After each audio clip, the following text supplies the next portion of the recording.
ಎಲ್ರಿಗೂ ಹೊಸ ವರ್ಷದ ಶುಭಾಶಯಗಳು. ಈ ವರ್ಷ ಎಲ್ಲರ ಜೀವನನೂ ಸಿಹಿಯಾಗಿರಲಿ ಅಂತ ಇವತ್ತು ನಾನು ಸ್ವೀಟಿಂದ ಅಡುಗೆ ಸ್ಟಾರ್ಟ್ ಮಾಡ್ತಾ ಇದ್ದೀನಿ. ಅದಕ್ಕೆ ಅಕ್ಕಿಯಿಂದ ಕೇಸರಿ ಬಾತ್ ಮಾಡ್ತಾ ಇರೋದು. ಹೇಗೆ ಮಾಡೋದಂತ ತಿಳಿಸ್ಕೊಡ್ತೀನಿ ಬನ್ನಿ. ನಾನಿಲ್ಲಿ ಕೇಸರಿ ಬಾತ್ ಮಾಡೋಕ್ಕೆ 1 ಕಪ್ ಅಕ್ಕಿ ತೊಗೊಂಡಿದ್ದೀನಿ. ಇದು ಸಣ್ಣಕ್ಕಿ ಅಂತ ಸಿಗುತ್ತೆ ನೋಡಿ, ಕೇಸರಿ ಬಾತ್ ಮಾಡೋಕ್ಕಂತಲೇ ಇದು ಸಿಗುತ್ತೆ. ಇದು ಸ್ಮೆಲ್ ತುಂಬ ಚೆನ್ನಾಗಿ ಬರುತ್ತೆ. ಇದರಿಂದನೇ ಕೇಸರಿ ಬಾತ್ ಮಾಡೋದು. ನಿಮಗೆ ಈ ಅಕ್ಕಿ ಇಲ್ಲ ಅಂದರೆ ನೀವು ಸೋನಾ ಮಸೂರಿ ಅಕ್ಕಿಲಿ ಕೂಡ ಕೇಸರಿ ಬಾತ್ ಮಾಡ್ಕೋಬೋದು. ಇದಕ್ಕೆ ನೀರು ಹಾಕಿ ಒಂದೆರಡು ಟೈಮ್ ಚೆನ್ನಾಗಿ ತೊಳ್ಕೊಬಿಡೋಣ. ಇವಾಗ ಈ ಅಕ್ಕಿನ ನಾನು ಕುಕ್ಕರಲ್ಲಿ ಬೇಯಿಸ್ಕೊತಾ ಇದ್ದೀನಿ. 1 ಕಪ್ ಅಕ್ಕಿಗೆ 4 ಕಪ್ ಆಗೋಷ್ಟು ನೀರು ಹಾಕ್ಕೊತಾ ಇರೋದು. ಇದು ಚೆನ್ನಾಗಿ ಕರಗಿ ಬೇಯಬೇಕು, ಆವಾಗಲೇ ಕೇಸರಿ ಬಾತ್ ಚೆನ್ನಾಗಿ ಆಗೋದು. ಇದು 5 ವಿಸಿಲ್ ಕೂಗಿಸ್ಕೊಬಿಡೋಣ. ಇವಾಗ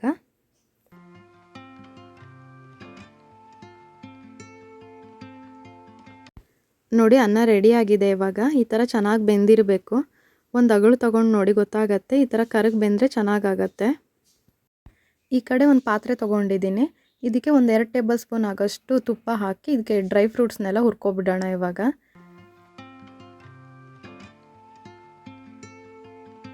ತುಪ್ಪ ಬಿಸಿ ಆದಮೇಲೆ ಡ್ರೈ ಫ್ರೂಟ್ಸ್ನೆಲ್ಲ ಹಾಕಿ 1 ನಿಮಿಷ ಫ್ರೈ ಮಾಡಿ ತೆಗೆದುಬಿಡೋಣ. ಇವಾಗ ಒಂದು ಸ್ವಲ್ಪ ಬ್ರೌನ್ ಕಲರ್ ಬಂದರೆ ಸಾಕಾಗತ್ತೆ. ಇದನ್ನು ಎತ್ತಿಡ್ಕೊಳ್ಳೋಣ. ಇವಾಗ ಮತ್ತೆ ಅದೇ ಪಾತ್ರೆಗೆ 4 ಟೇಬಲ್ ಸ್ಪೂನ್ ಆಗೋಷ್ಟು ತುಪ್ಪ ಹಾಕ್ಕೊತಾ ಇದ್ದೀನಿ. ಹಾಗೆ ಏನು ರೈಸ್ ರೆಡಿ ಮಾಡಿ ಇಟ್ಕೊಂಡಿದ್ದೀವಲ್ಲ ಅದನ್ನು ಕೂಡ ಆ್ಯಡ್ ಮಾಡ್ಕೊಬಿಡೋಣ. ಒಂದ್ಸರಿ ತುಪ್ಪದಲ್ಲಿ ರೈಸ್ನ ಮಿಕ್ಸ್ ಮಾಡ್ಕೊಬಿಡೋಣ. ತುಂಬ ಹೊತ್ತೆಲ್ಲ ರೈಸ್ನ ಬೇಯಿಸೋಕೆ ಹೋಗಬೇಡಿ, ಯಾಕಂದರೆ ಅನ್ನ ಮತ್ತೆ ಗಟ್ಟಿ ಆಗಿಬಿಡತ್ತೆ ತುಪ್ಪದಲ್ಲಿ ತುಂಬ ಹೊತ್ತು ಬೇಯಿಸಿದರೆ.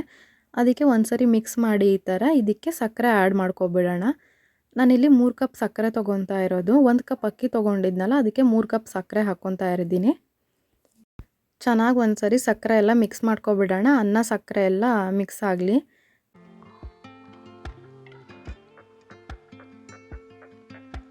ಲೋ ಫ್ಲೇಮಲ್ಲೇ ಈ ಥರ ಮಿಕ್ಸ್ ಮಾಡ್ತಾ ಇರೋಣ. ಇದು ಸಕ್ಕರೆ ಎಲ್ಲ ಕರಗಿ ನೀರಾಗ್ತಾ ಬರುತ್ತೆ.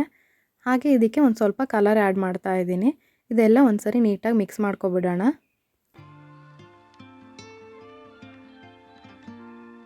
ಈ ಥರ ಮಿಕ್ಸ್ ಮಾಡ್ತಾ ಇದ್ದಂಗೆ ನೋಡಿ ಸಕ್ಕರೆ ಪೂರ್ತಿ ಕರಗಿದೆ. ಇವಾಗ ಈ ಸಕ್ಕರೆ ಈಗ ಪಾಕ ಆಗ್ತಾ ಗಟ್ಟಿ ಆಗ್ತಾ ಬರುತ್ತೆ. ಈ ಥರ ಚೆನ್ನಾಗಿ ಮಿಕ್ಸ್ ಮಾಡ್ತಾನೆ ಇರೋಣ. ಹಾಗೆ ಇದಕ್ಕೆ ಸ್ವಲ್ಪ ಏಲಕ್ಕಿ ಪುಡಿ ಹಾಕ್ತಾ ಇದ್ದೀನಿ.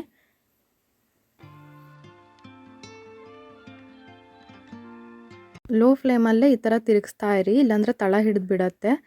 ಹಾಗೆ ಇದಕ್ಕೆ ಮಧ್ಯ ಮಧ್ಯ 1 ಟೇಬಲ್ ಸ್ಪೂನ್ ಆಗೋಷ್ಟು ತುಪ್ಪ ಹಾಕ್ಕೊತಾ ಇರಿ. ಈ ಥರ ತುಪ್ಪ ಹಾಕೋದ್ರಿಂದ ತುಂಬ ಚೆನ್ನಾಗಿರುತ್ತೆ. ಕೇಸರಿ ಬಾತ್ಗೆ ಎಷ್ಟು ತುಪ್ಪ ಹಾಕ್ತೀವಿ ಅಷ್ಟು ಚೆನ್ನಾಗಿ ಬರುತ್ತೆ. ಅದಕ್ಕೆ ಸ್ವಲ್ಪ ಸ್ವಲ್ಪ ತುಪ್ಪ ಹಾಕ್ಕೊತಾ ಈ ಥರ ಮಿಕ್ಸ್ ಮಾಡ್ಕೊತಾ ಇರಿ.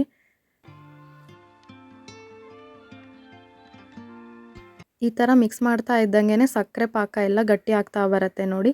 ತುಪ್ಪ ಎಲ್ಲ ಬಿಟ್ಕೊತಿರತ್ತೆ, ಗೊತ್ತಾಗತ್ತೆ ನಿಮಗೆ ಇದು ಗಟ್ಟಿ ಆಗ್ತಾ ಇರೋದು. ಹಾಗೆ ಇದಕ್ಕೆ ಡ್ರೈ ಫ್ರೂಟ್ಸ್ನ ಆ್ಯಡ್ ಮಾಡ್ಕೊಬಿಡೋಣ.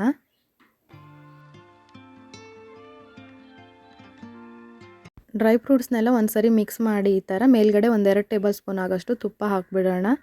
ಈ ಕನ್ಸಿಸ್ಟೆನ್ಸಿಲಿ ಇದ್ದರೆ ಕರೆಕ್ಟ್ ಆಗುತ್ತೆ ನೋಡಿ. ಈಗ ಗ್ಯಾಸ್ ಆಫ್ ಮಾಡಿಬಿಡೋಣ. ಇದು ಕರೆಕ್ಟಾಗಿ ಬೆಂದಿದೆ. ಇವಾಗ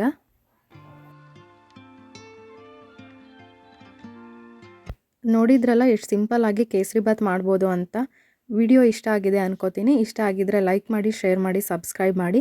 ಹಾಗೆ ಪಕ್ಕದಲ್ಲಿರೋ ಬೆಲ್ ಬಟನ್ನ ಪ್ರೆಸ್ ಮಾಡಿ. ಇದರಿಂದ ನಾನು ಯಾವುದೇ ಹೊಸ ವಿಡಿಯೋ ಹಾಕಿದ್ರೂ ನಿಮಗೆ ನೋಟಿಫಿಕೇಷನ್ ಬರುತ್ತೆ. Thank you.